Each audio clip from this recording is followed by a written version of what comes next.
Hail and well met, friends! Ending here for another episode of the epic story. When we last left off, we were getting ready to go talk to the librarian and learn more about what is going on here in Dol Amroth. Well, the scholars here are at your disposal, of course. Good. Lothiriel seeks information. What a wonder! She has never sought our knowledge before this. Perhaps she has begun to take seriously the duty with which she has been charged. At last, when I was her tutor, she was the very picture of inattentive boredom. It is one of my greatest regrets that I was unable to impress upon her the importance of study. That is ancient history, though. What matters now is at the present need. The scholars here are at your disposal, of course. Allow me to guide the course of your study. Neramil and Noseth have travelled extensively through the kingdom of Gondor, and can tell you a great deal about the land of our rich history. Noseth had a particularly keen sight for the lineages of the kings, and the stewards, and the political intentions of various lords and ladies. Kirhael can tell you a great deal about Corsairs, and the port from which they hail, Umbar, to the south across the bay. Alright, crazy buddy, we're going to leave you behind and go talk to these people. Imrahil is well loved by the people, but his daughter Lothiriel is untested and unproven. Lord Imrahil is the Prince of Dol Amroth, and he is the wise ruler of the city and its surrounding lands. He has gone to Minas Tirith with many soldiers, but he has left some of his Swan-knights to serve his daughter Lothiriel, who now rules the city during his absence. This is all information you already knew. Imrahil is well loved by the people of Belfathas, but his daughter is untested and unproven. Númenórean tradition allows women to rule, but not all folk in Gondor remember such things. I have heard some dissatisfaction that she was chosen to rule the city while her father is away. But Lothiriel is loyal and complies with her father's wishes, despite her young age and tendency towards recklessness. She recently disagreed with an arrangement of marriage, but it is my understanding she will go through with the proposed match, despite her feelings, or the feelings of a great many of her people. Some things are not meant to be, and I fear there will be a reckoning for it. Alright, well, thank you for that very informative amount of information. We're now gonna go talk to the other guy. Alright, here's hoping you know more. I will tell you what I can about our kingdom. There is much of which I might speak. Oh yes, I'm sure there is so much that you might talk about, so let's get started. I will tell you what time allows about our kingdom, but that is a rich history, and there is much of which I might speak. The kingdom was first established in the wake of a disaster.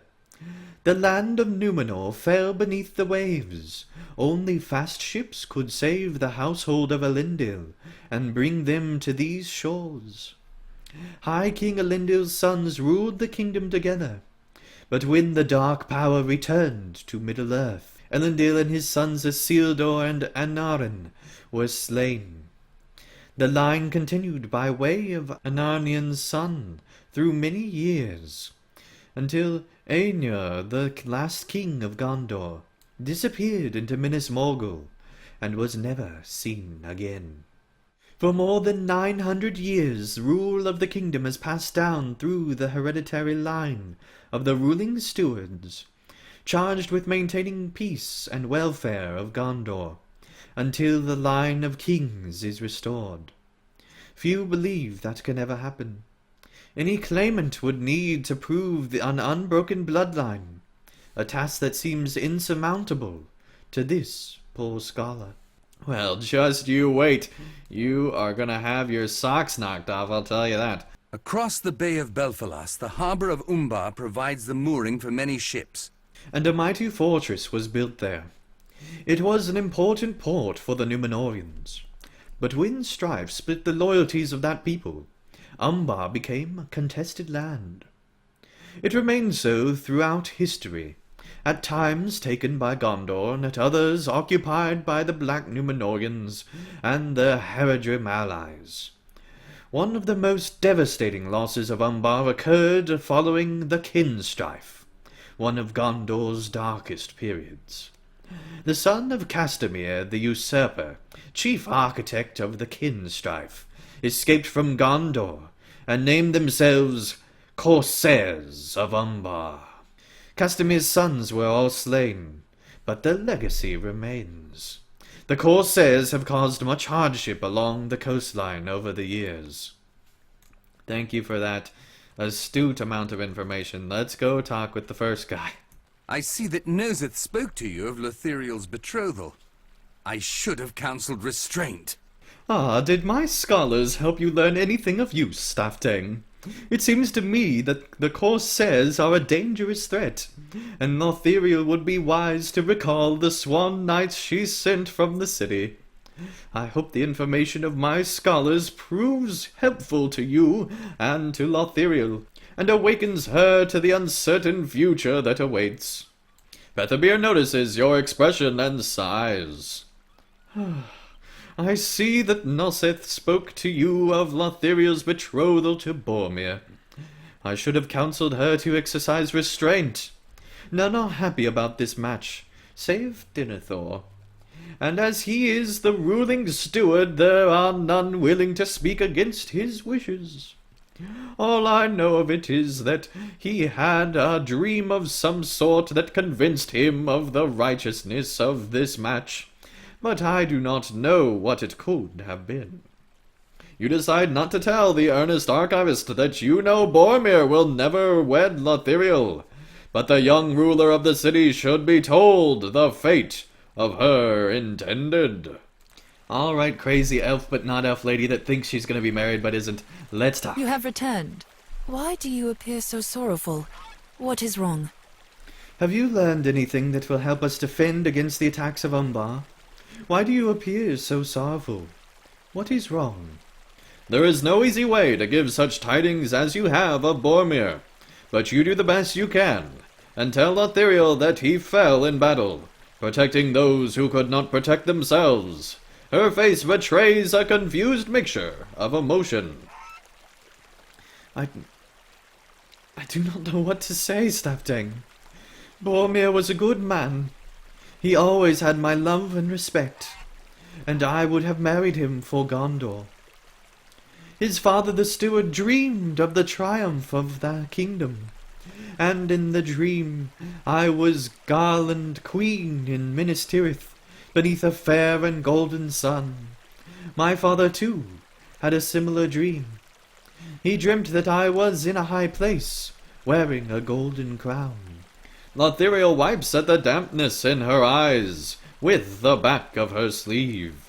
I mourn for my cousin Staftang, and for Gondor. I was unhappy with the marriage match, but now that he is gone, I am sad for his passing. Glad that he attained glory, and angry for my relief. I do not know how I feel. I will grieve at another time. For now I must be strong. While my father is away, I must rule in Dol Amroth. I do not have the time to come to terms with the loss. I will grieve at another time, and reconcile my feelings then. For now, I must be strong. By the set of her jaw, you see that Lothiriel is resolved, and the strength of her father is in her. I sent forth the Swan-knights for two purposes. One was the purpose of a ruler, to ensure the safety of her people. The other purpose was that of a rebellious child, acting out against the wishes of her father, in only the way she could. That purpose I regret. Now is the time for the Swan-knights to return to Dol Amroth, for I will have need of them, if we are to survive the menace of Umbar and the heirs of Castamir. Travel first to the beacon of Amon Montir, east of the city, and tell Nedros to return. He is the nearest Swan-knight and is advanced in his age, but it has not decreased his skill one measure. Travel then to the beacon of Magond in Amadon. Heladir is the knight I sent to Lemedon, and he is also brave of heart. The last of the knights I sent forth is named Rovalong, and he will be somewhere in the Blackroot Vale. I know not where. Oh, I've met Rovalong. All right, let's make our way to these Swan-knights and let them know what must be done. I will return, but there is something I must tell you first. We are under attack. You say that Lothiriel has commanded my return to the city. I will return, of course, but there is something I must say to you first, young one. Netros laughs sharply. You have interrupted me during a brief lull in the battle, my timely new friend. I routed a group of Corsair raiders, but they are certain to return. Indeed, I hear them approach once more. You really should have known this by the green thing under me. Seriously, that symbol gives it away. Alright, we will fight them off.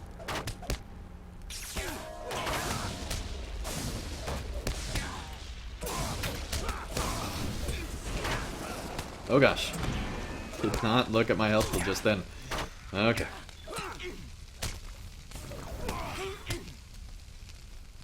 These 98s are dangerous. Oh, yes, hello. And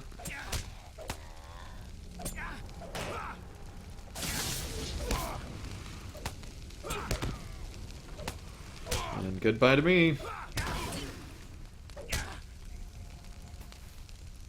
Hey, we have had victory. Now I return to the land of Dol Amroth as Lothiriel commands. Alright, that's awesome. Look at Dol Amroth there. Oh my gosh, that is the best view ever. Look at that. I will return, but know this. I think a foe hides atop the hill of the beacon. Lothiriel wishes for me to return to the city. I will do so at once. But first, if you have a taste for adventure, my friend, you might travel up the hill to scout the beacon. I was just atop the hill, but saw no one. No, I felt a watching presence. I think someone might be up there now, hiding from me. If you climb the hill now, but quietly, you might surprise a hidden villain. I think you should do so, my friend. I'm not going to do anything, though. You go search and fight this goat, and I'm going back to the city. Corsair raiders have scaled the hill in secret. Defeat their leader to demoralize them. There's the leader. Oh great, we got the other guy. We should not have ever gotten the other guy. Come on, Hairball, there we go.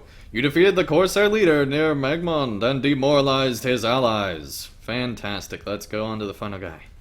I will return to the city, but I cannot abandon the Blackroot Vale just yet. You have returned, my friend, and with a message. Well, do not tarry its delivery, for I have an urgent matter of my own to resolve. Rovalong listens to your message. I will return to the city as Lothiriel commands, but I cannot abandon the Blackroot Vale just yet. A great evil has come south, and I cannot leave the people of the Vale at its mercy. In form it took the shape of a great winged beast, and flew out of the north, passing over the mountains. It circled over Erech for a time, and then passed low over Morlad. I saw it only moments before you arrived, passing low in the direction of the mountains. Rovalong seems unaware to the nature of this evil, but you know it by the winged beast it rides, and have seen its kind before, Nazgul. If the creature learns of Aragorn's passage, and the army of the dead that follows him, so too will the great enemy learn of it. The Nazgul must be defeated. You have heard of this winged creature. I can see it in your eye. Will you help me find it, and keep it from harming the people of the Vale? You nod in agreement. If the Nazgul learns that Aragorn commands an army of the dead, much harm might be done to the desperate hope that drives him, and to the people that depend on him. Well, let us go at once. If you have a fellowship at your call, bring them along as well. There will be danger enough for all. But now let us chase this foe. I saw it fly the direction of the haunted cave to the northwest. Perhaps we can bring it down, if we hurry. Alright, well, we will be in a hurry, but not till next episode. Thank you everyone so much for watching, and I'll see you again real soon for another episode of The Epic Story.